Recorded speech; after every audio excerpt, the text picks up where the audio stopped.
What's up, everybody? This is Jim Martin from Captivation Media, and this is episode 2 of Fist Pump Friday. Here it is, episode 2 of Fist Pump Friday. Thank you again for joining us and tuning in, and also for everybody that's been sending those questions in to us. We really appreciate it. Here we are with another episode, and we're going to be talking about Pinterest this time. We're going to be talking about Pinterest for business and why it is valuable to you regardless of what industry that you're in. So with that, let's get into it. We're going to be breaking it up into two different sections. One, what's important in terms of Pinterest for business, and also how you can use it for your own business. Okay, so as we look at Pinterest from a why it's pertinent to your business and why you should care, it's one more traffic source, it's one more social media that people are spending their time and attention on, and that means it's somewhere where you need to be, because if you're in front of them while they're paying attention to that particular platform, then you're going to have an opportunity to be able to capture some of those unique visitors to your site. So in many cases you're thinking, well, I don't have a product or a service that would be of interest for Pinterest. Well, there's a number of products out there, so I wouldn't say that something in that regard is a viable reason not to be on it.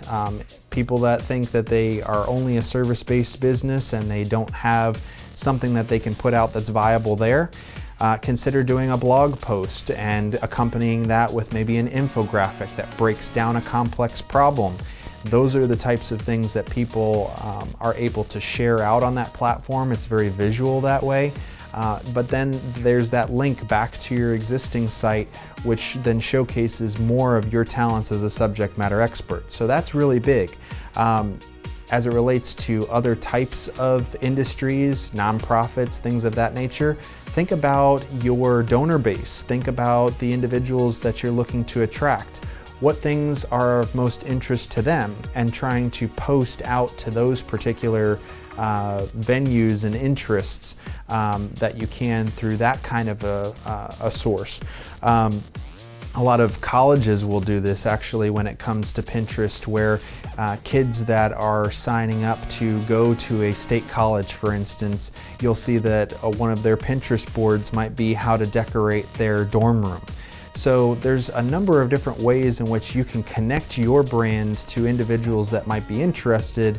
You just got to get creative with it. So next what we'll do is we'll talk about how you can actually set up your own site to facilitate sharing on Pinterest that doesn't have to be specifically driven by you. Okay, so there's a number of ways in which people are able to integrate with Pinterest and your site at the same time without you doing anything. The easiest way is if somebody takes your URL and puts it into Pinterest, Pinterest is going to go and spider your site and find whatever images that it can for your site that will work for their format. And it's going to suggest which one the person might be able to use. Now the end user is going to have the choice of which one of those that they pick ultimately for the post that they're doing, but there's also ways through metadata in the page. If you're somebody that is inclined to be able to do some coding, if you have a web developer that can do some coding, if you have a WordPress site and you have a plugin, you can actually override and set what your default pin images are for particular pages of your site, whether it be your blog or other pages throughout your site. You can also exclude images from that particular ability to be pinned. So there's some things that I'll include in the description of this particular video that will help you in that regard. But those are some things that you can definitely be looking at. And then as you're talking about other types of plugins, pin it plugins, whether it be something that's part of a social sharing plugin that you're already using on your site and you just turn on the pin it feature, or you can actually set up pin it buttons on each of your images so that when you roll over an image of your site, there's a button that will appear that says pin it. And from there, that's going to take you to Pinterest's page and be able to then fill in some content and be able to share those images that way. So that helps a lot when it comes to individuals that are finding your content and feeling that it is a big enough value to the individuals that they have as followers to put it out there and to share in that fashion. So that's a huge opportunity for you, and it works with just about any site. You just have to make sure that the imagery that you're using is something that's original and interesting. You also have to make sure that the images are big enough to be able to utilize in that platform. So if you think about those couple of things, then you should be good to go.